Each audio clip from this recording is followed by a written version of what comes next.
Shout out to Ring RQ, Julius, you legend. We're going to do a joint interview, yeah? Yeah, we'll do a joint interview, Julius. Thanks for the support. You're a legend. From your girls, Raven and Ellie. Welcome to the motherfucking relay. We're covering today's top boxing news. Okay, we'll start with this per tweet from Michael Benson. Tyson Fury recently stated, Usyk's about 6 foot 3 inches and 16 stone. He's bigger than Muhammad Ali was back in the day. Has probably the same size as George Foreman.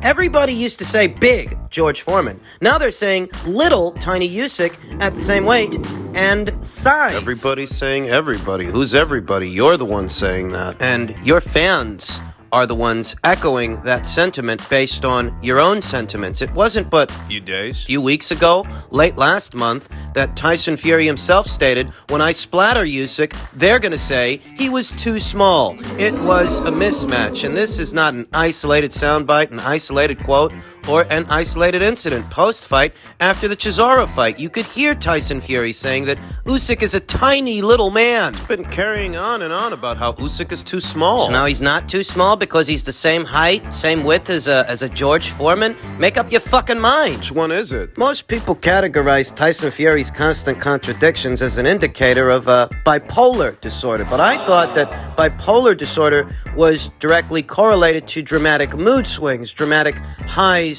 and lows, not constant contradictions and not being a contradictorian. Not being full of shit. But hey, I ain't no fucking doctor. In any event, Bob Arum. Hopefully by next week, we'll have an announcement. Arum, who turned 91 this past week, expects Tyson Fury and Usyk to be official this upcoming week as he talks about his legacy at 91 years old and potential next fights for Teofimo Lopez. There's been some speculation due to Tyson Fury's contradictory statements and what appeared to be a wavering commitment to the undisputed heavyweight title fight. Speculation in some circles that Tyson Fury doesn't really fancy the Usyk fight. Tyson Fury, in his own words, he doesn't care about the guy. We're now fielding offers from around the world, and hopefully by next week, we'll be able to have an announcement. Per the Bob father, Bob Arum himself, who co-promotes Tyson Fury, alongside old Fish Eyes Frank Warren in the United Kingdom, they effectively share this fighter. They share Tyson Fury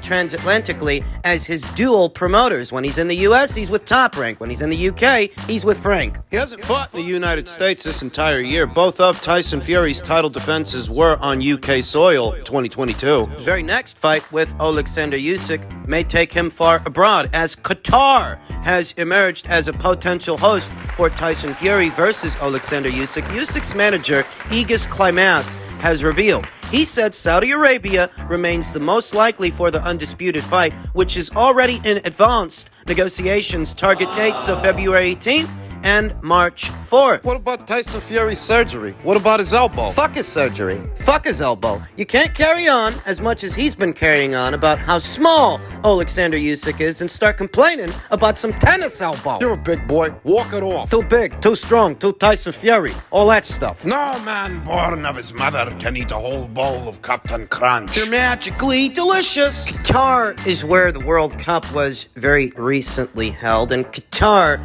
seems to be interested in hosting the fight. So does Saudi Arabia. I myself am less interested in what Tyson Fury has to say. The guy's a walking, talking contradiction. That's what he is. You never know with that guy. It's what Aegis Klimas and Bob Arum have to say about it that has captured my interest, and all signs are encouraging. All systems seem to be a go for the undisputed heavyweight title fight between Tyson Fury and Alexander Usyk. And irrespective of who you think wins the fight and why, who you're a fan of, I just want to see the match. I just want to see the fight. Don't care whose picture frame you have hanging above the dining room table. Don't care who you pledge fealty to and what flag you pledge allegiance to. I don't care about any of that. I'm a boxing fan. I want to see a boxing match involving these two. Simple as. That's what it's all about, after all. That's why we're all gathered here and consuming as much boxing content via various social media platforms as we're consuming. We're here for the fights. At least I am. So as long as they get it over the line, as long as they get the deal done,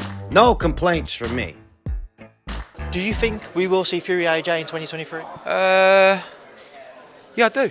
I genuinely do. Like, win or lose against Usyk, I do think you'll see that fight. But we'll have to see. And it's not irrelevant talking point at the moment. They're both doing different things, but we'll see if we ever get there. There's too much money not to. Irrespective of what happens with Usyk or what doesn't happen with Usyk, I mean, even if Tyson Fury were to lose to that guy, there's still a lot of value in a Fury versus Joshua fight. It's up to Anthony Joshua, however, to get himself back in the winner's bracket and stay there. Think about how long it took to get Amir Khan versus Kell Brock over the line, and how in spite of both fighters having suffered several losses, having been stopped more than once, the fight between them still retained a lot of financial value, a lot of marquee value, because with them it wasn't necessarily about a belt or belts, it was about a rivalry, a domestic one. That same element is in play here between Tyson Fury and Anthony Joshua. So even if Tyson Fury were to lose to Alexander Usyk, there could still be, in theory,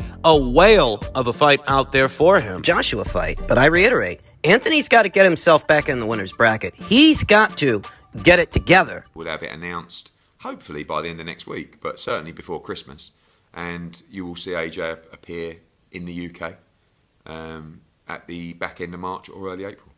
White, Franklin, Zhang, something like that? 3 names that are in the mix for sure. Warlin, another guy that's in the mix. Maybe even Filip Hrgovic. You know, obviously see what plays out with a mandatory situation. But AJ doesn't want to have an easy fight. You know, he wants to have a real fight because, by the way, all these guys are dangerous. I don't think there's any point having an easy fight, but it's got to be the fight that his training team believe are going to set him up for Fury, for Wilder, whoever that's going to be in the summer. More sound bites from Eddie Hearn that serve as confirmation that, in spite of ongoing preliminary discussions, Deontay Wilder won't be Anthony Joshua's next fight, nor should he be. Deontay Wilder got the chance to rebound with Robert Helenius. Anthony Joshua, it's only right he get that same chance to have a rebound fight of his own to get back in the winner's bracket ahead of what could be a super fight, a summer showdown with Deontay Wilder, presumably. So if he ends up fighting Filip Hrgovic in late March or early April, that does change things. Because if he were to fight Filip Hrgovic in late March or early April, and he were to beat him, he would in effect become the mandatory challenger for the winner of Fury versus Usyk, at which point he can then use that mandatory status as a segue to challenge the winner directly, in effect putting the Wilder fight on the back burner. Still very early, still very immaterial, because I anticipate that if the winner is Tyson Fury, they might move ahead with a plan like that. But what if the winner is Usyk? What if Usyk beats Tyson Fury? Do they really want to have to fight that guy again? Fight him for a third time? Or would they so decide in a scenario like that to move forward with the Wilder fight on the premise that it's a more winnable fight? Fiscally, it's a much bigger money fight than a Usyk trilogy. Joshua versus Wilder is. When it comes to Joshua versus Wilder, the Wilder people seem to have put the Andy Ruiz fight on the back burner. After being ordered to face Andy Ruiz by the WBC in what services as a WBC final eliminator to crown their next mandatory challenger, who would also be the mandatory challenger for the winner of Fury versus Usyk. The Wilder people haven't seemed too interested in that fight as of late.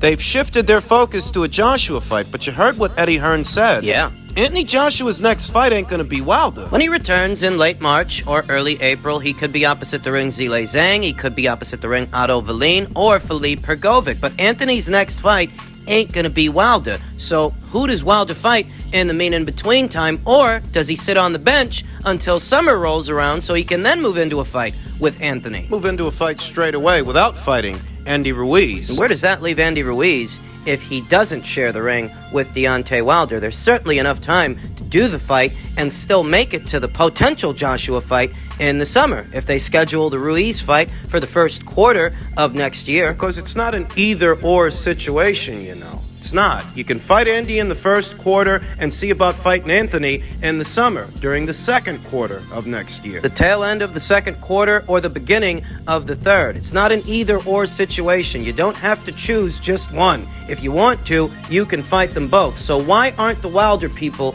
more interested in taking on Andy? And maybe it's because the Ruiz fight is essentially a segue to the belt that Tyson Fury still holds. And I don't get the sense that Shelley Finkel and Wilder's team, Wilder's handlers, want him going anywhere near Tyson Fury for a fourth time. You fight Andy, and you beat Andy, that's what that lines you up for. Another Fury fight. I don't think they want that. The WBC themselves addressed Wilder's team's aversion to the Ruiz fight, saying, well, that's their decision. They are in for business. We have a ruling, and Wilder has been a WBC champion for 5 years, a great role model, and a personal friend. And I hope that he has a great future in the ring. He deserves the best, and I like him very much. We will see what happens. That's per the WBC's president, Mauricio Suleiman. A lot of moving parts in association with this entire story and all the fighters that are interconnected within it based on several different scenarios. That if Anthony ends up fighting somebody else in either March or April,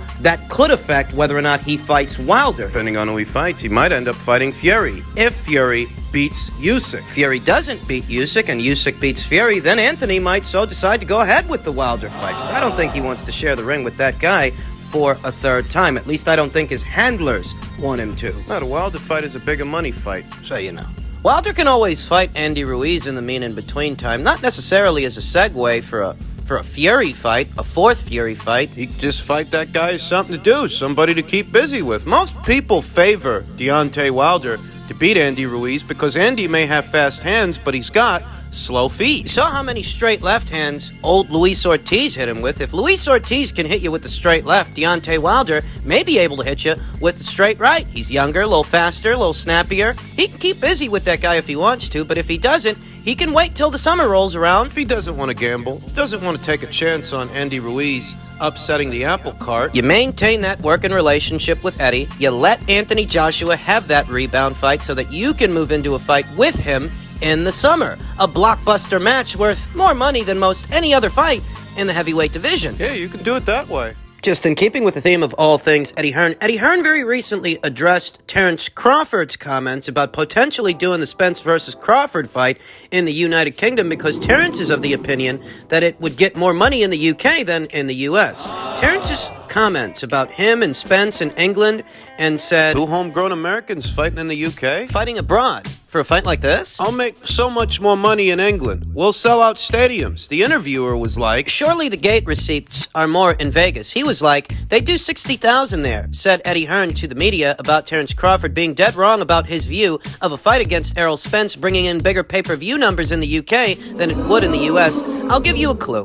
Spence versus Crawford would generate a $5 million max gate in the UK. It would generate $25 million at the gate in Las Vegas, Hearn continued. 5 times as much money. And this fighter, Crawford, is convinced it'll do. he's convinced that the fight between him and Errol would generate more money in the UK than it would in the US. It's not an accurate assertion. There's not a one-size-fits-all answer when it comes to finances in the sport of boxing. That fight ain't got the same interest in the UK that it would have in the US. So, you're having a conversation with him, and he's the boss, right? Right. You're sitting down with a fighter, and he's telling you what you want to do is go to England. It's like, no. That's why Al Heyman will go for a fight like that. You know the model. All right, guys, all the money to you. We'll take 15%, open book, and everybody keeps the revenue. Al goes, that's a beautiful deal for me, but then they go, how much do you think we'll make? However, many pay-per-view buys it does. Oh no, we want a guarantee. If I'm Al Heyman, I'm guaranteeing that fight, Spence versus Crawford,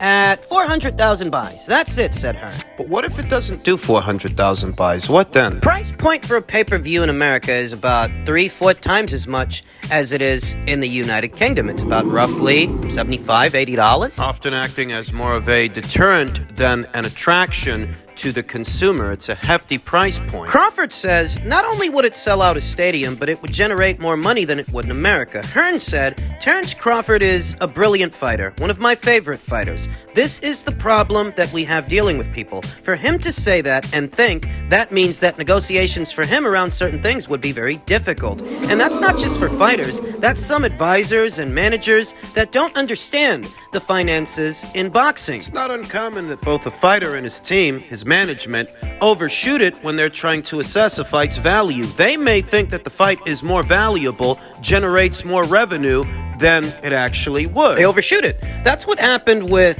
Deontay Wilder and Tyson Fury's second fight. They put up a lot of money to do that thing. But it didn't break even. Outlying factors like overall interest in the match. Do you think people are more interested than they actually are? In tandem with piracy, rampant piracy in the sport, a problem that is worse now than it ever was in previous eras of boxing. These aforementioned factors may take away from a fight's overall buy rate. Al Heyman Not offering the fighters no guaranteed money for this fight is interpreted in many circles as a sabotage play. How could you not offer this guy any money guaranteed for a fight like this? It's a sweet deal for you, but it's a risky one for them. More specifically to Terrence Crawford, because Errol Spence Jr. is Al Heyman's fighter. He's going to take care of his fighter, but Terrence ain't his fighter. And with a deal like that, there's no guarantee what you're going to make from this fight. So you want assurances, and that's what the guarantee is for. Eddie Hearn projects that fight could do, in the U.S. market,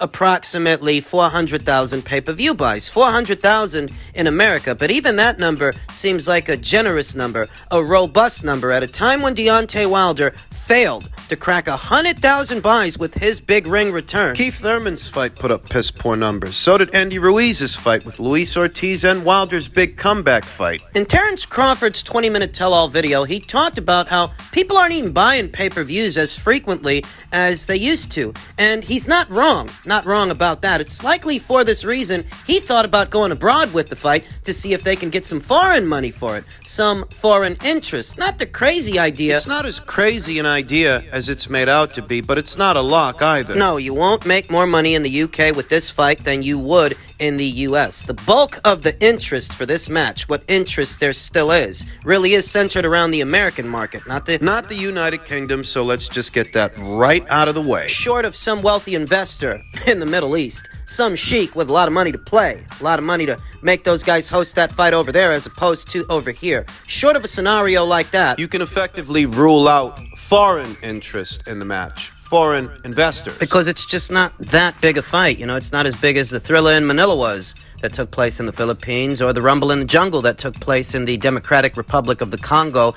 Neither man has the same celebrity that Mike Tyson had. His big upset loss to Buster Douglas in Tokyo. Foreign interest is a real thing, but it's not a one-size-fits-all answer to every problem. Not this one, anyways. You know, a fight like Joshua versus Wilder, or Tyson Fury versus Alexander Usyk, you can get foreign interest and foreign investments for those fights, but this fight is not as big as those fights. Unfortunately. And that's what I've been maintaining a long while now here on the channel, that as good as this fight is on paper and what it might mean to hardcore fans, casuals, and the rest of the wide world, it's not that big a fight. We've often talked about what the contributing factors were to this fight's detriment and the detriment of its value, but in a nutshell, it's just not that big a fight. It's not that big that you can take it to the UK and it still makes dollars. It still makes sense. Pertaining to the subject of foreign interest to help bankroll the fight, there is no foreign interest. Not enough, anyways.